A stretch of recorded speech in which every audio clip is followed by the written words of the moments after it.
안녕하세요. 2021년 12월 6일 월요일 북유럽연구소의 북극여우입니다. 지난밤 스웨덴에 무슨 일이 있었나? 49주차 소식입니다. 저 요즘 드라마를 하나 보기 시작했는데요. 오솜의 붉은 끝동 보셨어요? 제가 거기서 홀딱 반한 사람이 있습니다.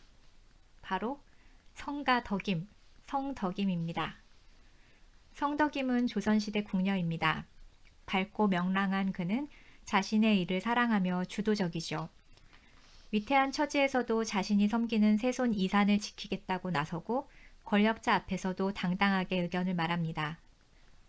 여자의 적은 여자라고 하던데 덕임에게는 그것도 해당이 없습니다.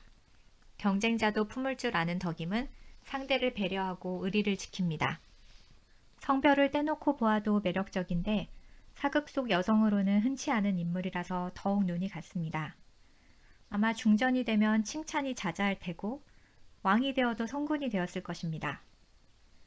사회생활을 하다 보면 이런저런 인물평을 듣게 됩니다. 할 말 할 줄 알고 맡은 일에 헌신적이고 능력이 뛰어난 사람을 두고 추진력 있다, 리더감이다, 앞으로 크게 될 사람이다 이렇게 말들 하죠. 그런데 이런 생각 해보셨어요? 이런 평가는 대부분 남성에게 향합니다. 해당 인물이 여성일 경우에는 기가 세다? 이런 말로 퉁치는 일이 많죠. 만약 일터에 살갑고 다정하게 타인을 챙기고 잘 웃는 사람이 있다면 여성일 경우에는 두루 좋은 평을 듣습니다. 그다지 재밌지 않은 말에도 손뼉을 치며 웃어주고 반응해주면 저는 그것도 매우 중요한 사회생활에 있어서의 능력이라고 생각하는데요.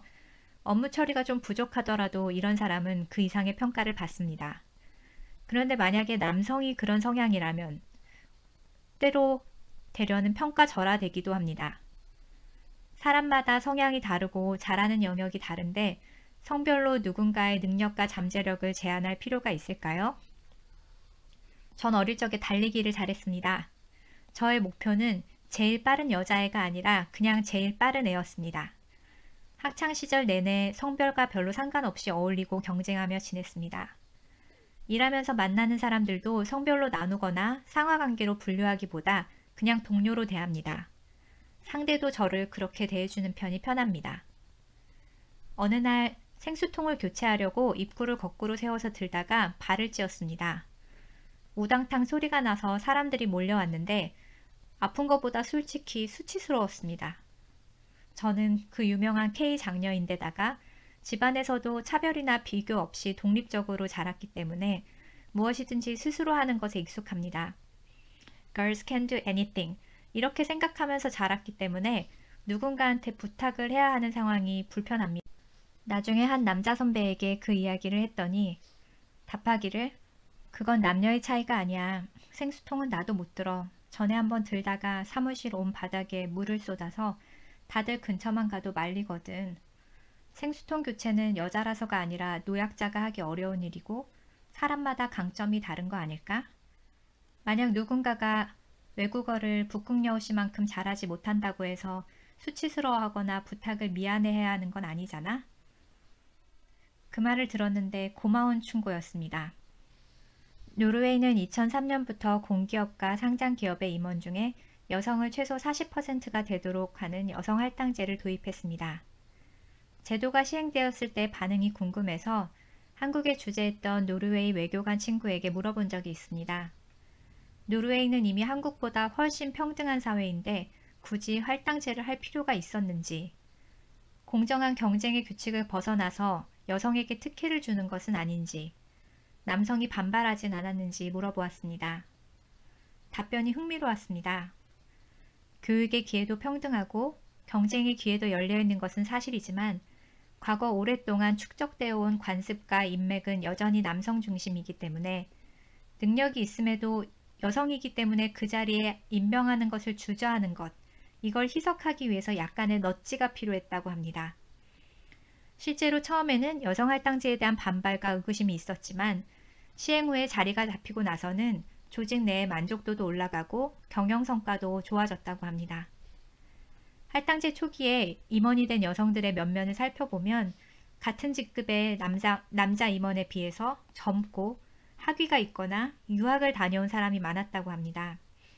이들은 이 사회 안에서 다른 의견을 내고 반대를 하기도 하고 새로운 아이디어를 제공해서 내부 만족도가 올라갔고 이후에 자연스럽게 이 사회의 문이 넓어져서 능력 있는 젊은 남성, 성소수자, 이민자 등 이 사회 안에 다양성이 증가했다고 합니다. 남녀 모두에게 좋은 것이라는 공감대가 생긴 것이죠. 능력이 부족한데 여자라서 승진하는 사람도 있을 텐데 거기에 대한 부정적 인식은 없느냐고 물었습니다. 그랬더니 답하길 능력 없는데 승진하는 남자도 얼마든지 있어 하면서 웃더라고요. 근데 그 말에 뭔가 저는 좀 자유로워진 느낌이었습니다. 지난주 막달레나 안델손 전 스웨덴 재무장관이 새 총리로 선출되었습니다. 스웨덴에서 여성이 참정권을 행사할 수 있게 된 지 100년 만에 탄생한 첫 여성 총리이고 북유럽에서는 가장 마지막으로 탄생한 여성 총리입니다. 다른 당 남자 의원의 인터뷰가 인상적이었는데요. 말하길 이 순간이 조금 더 일찍 왔어야 했다. 지금까지 스웨덴 정치에 뛰어난 여성이 많았음에도 이제야 여성 총리를 배출했다는 것은 부끄러운 일이다. 그 말을 듣는데 평등을 주장할 때는 늘 상대가 존재하죠. 상대가 나를 평등한 존재로, 능력 있는 존재로 인정하기 위해서는 나 역시 노력해야 하고 또 이렇게 해서 서로 익숙해지고 나면 평등이 너와 나 모두에게 득이 된다는 양쪽의 확신이 있어야지만 진정한 평등으로 나아갈 수 있을 것 같습니다.